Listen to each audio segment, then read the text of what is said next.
graduation is not the end but the beginning. This is something I have been knowing for many years, but the things I did not realize before is that if I don't try to end one period carefully, then maybe the next period will never start. So, after all, it is not an easy process to go through the entire PhD study process. And my year of 2012 can only be recorded by tears and blood. So I started to prepare for graduation since the beginning of 2012. And at that time I was doing a TA job, and that was my first time being a TA. And I have to lead a 1-hour lab session weekly, and with around 30 students. But it's not the work itself that bothers me, but the anger in my mind. I have to grade 9 homeworks in the entire semester, and the policy of that course is really bad, and so the homework is very hard, and students who work on the homework on their own will never get good grade because they never know how to do the homework. However, there are 1/3 of students, they got solutions from the previous, the students who took the course from the previous semester, so that they just copy and directly paste it. They don't even change the format, and then submit the homework to me. I tried to complain with the professor who is teaching the course, but he just told me that take easy on that. So it means that he's not going to take any action on this unjust, unfair policy. So I was angry, and I feel sorry to students who work hard on their own. So I remember that there are many nights I stay up the entire night to try to adjust the grades, because I want those students who really work on their homework, will not get the scores of their homework will not be too low. So I try to adjust the scores so that they receive just a little bit deduction on their problem. But those who copy, if they copy the wrong thing, I'll directly give them like 10 points deduction like that. But I still need to pretend that I'm grading according to some fair standards. So I spend a lot of time in doing that. So and that's the first thing. And at the same time, I was preparing for my last project of my PhD thesis, and I was like chased. I mean, the deadlines of the research and also those homeworks waited for me are like running after me. So I don't even have time to count the day, but just the semester flies quickly.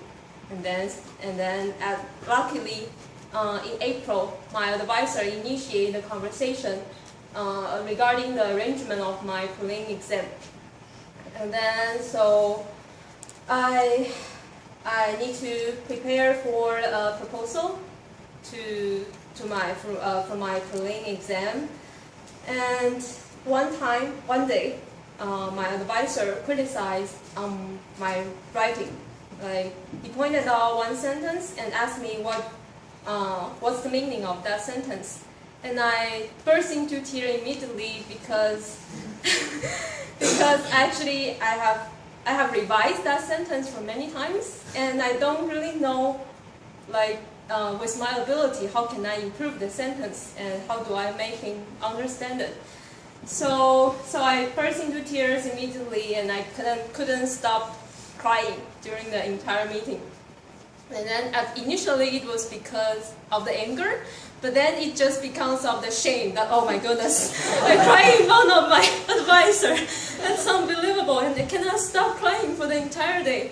And then until the night, I called my father through Skype, and I cried for another 3 hours.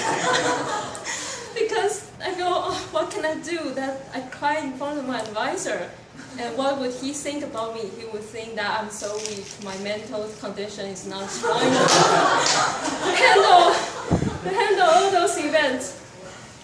And then my father teased me like, your advisor must have doubt in his mind that whether he is actually teaching in the kindergarten of Illinois or actually in the University of Illinois. So like students would cry in front of him like this. And then the next day, right after I cried, I met Hannah on the streets. And then she prayed for me on that. We prayed together. And then it's very surprised to me that the prayer really like bring peace back to my mind. And then so I'm thankful for Hannah's prayer at that time. I always remember the moment. And then I met Hannah because I was waiting for a bus to a massage center. And then after the massage, I think, okay, maybe I'm okay. I thought it was probably the end of those tragedy because I eventually passed the prelim. So I take 2 days break and then think, okay, that's the end. I will never cry again in front of my advisor.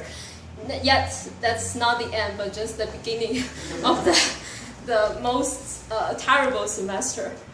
And my mom came from Taiwan to Champaign and lived with me for 5 months just to take care of me during the time I write thesis. So she sacrificed a lot. She sacrificed the chance having afternoon tea with friends and going to yoga class and having happy life in Taiwan, but just stay with me. I don't have any cars and we don't go anywhere. She didn't travel any place during the 5 months. I have only one bed and she insists let me sleep on the bed, so she sleep on the sofa for 5 months. And then she didn't go anywhere, and so I was not allowed to go anywhere as well. So the thing I can do is sometimes I can go to Starbucks in the afternoon to study for the afternoon, or sometimes I could go to grocery shopping in County Market. Those are all in 5 minutes walking with my apartment. So that's a time that's unbelievable period. And I used to have a sleeping disorder for a long time during my PhD study. It's like I cannot sleep during night because my brain refused to rest. And then I felt so tired in the morning and I couldn't get up and I couldn't change anything in this schedule because my brain just cannot rest during night. And when my mom was with me, my life becomes more stable, but it's still unhealthy. I live a life regularly, but I go to bed at 4 a.m. every night and then get up at 12. And this kind of schedule lasts for 4 months. I feel my physical condition I was totally exhausted, but I can only keep on working during night because if I don't complete some progress one day, then I think I'm below the progress I should be in. So every day I just keep this schedule. And one of my favorite verse is this one in Exodus. By day the Lord went ahead of them in a pillar of cloud to guide them on their way, and by night in a pillar of fire to give them light, so that they could travel by day or by night. This is the verse appeared when Israelites were pursuing by the Egypt army before they crossed the Red Sea. I was also pursuing by the deadlines, and the pillar of fire where God stands are in my heart, especially at night. So I study Exodus with my Bible teacher Leeds weekly during the period preparing my graduation. And Leeds has a little baby, and she has to have somebody take care of baby, to babysit her daughter whenever we need to meet and study Bible together. So previously it was Mary Cowan who helped us. Both Leeds and I are very thankful for her help. Without her, we were not able to finish the Bible study of Genesis and Exodus. And then there was a period when we actually studied Bible in Champaign Library. At that time, Glory babysit Lee's daughter when Leeds and I studied together. And then after that, Baby will babysit Glory's children. And then at the time, Elizabeth and Glory will study together. So it's not an easy process to take care of baby at the same time and also to teach Bible. And then so because of these special experiences, verses in Exodus are connected naturally to the events happening during the periods for graduation.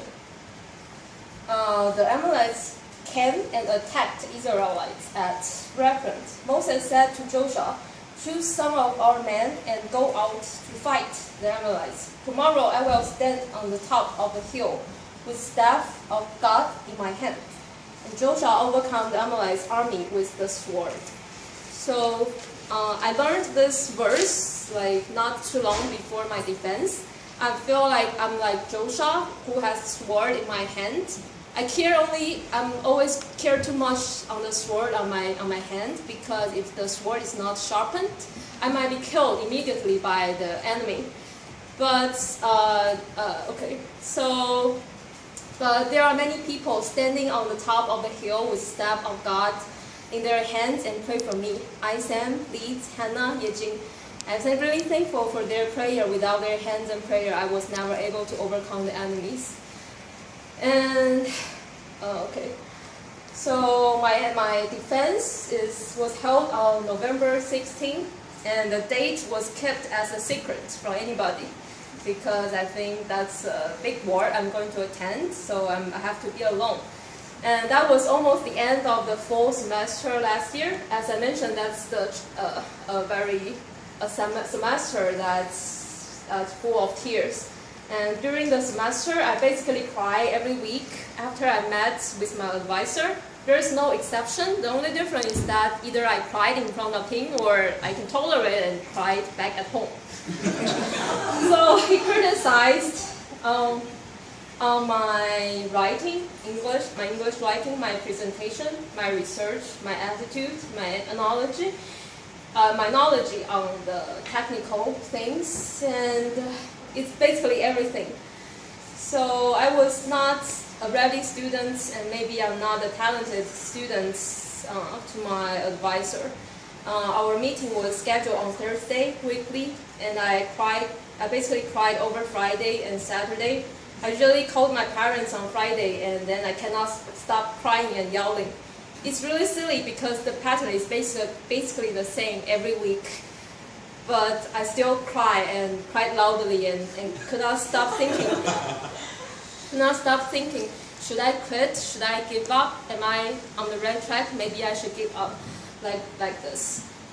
The interesting is I will always revive on Sunday. And it's like I have a conversation in my mind. What can I do if I don't do this? And the answer is no, and the answer becomes really clear after I cry 3 days and then come to the worship service. The answer becomes very clear, no, I cannot do any other thing. So I can get back to work on Monday. And I remember that Hannah used to tell me, every event happened in your life is like the exam God gave you. Sometimes you pass, sometimes you fail. And it's like I never know how strong my will is if I did not go through all of this challenge and torturing thing. It's like, after these many thunderstorms and failures, but I'm still here, then maybe I really like to do research. So I was like,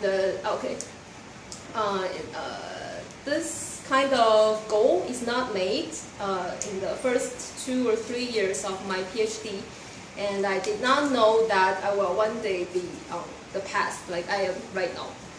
And from my previous description, you may feel that my advisor is a tough and harsh person, is a bad guy, but in fact, he's a world-class, super nice advisor. He treated me very, very well and really thinks for me.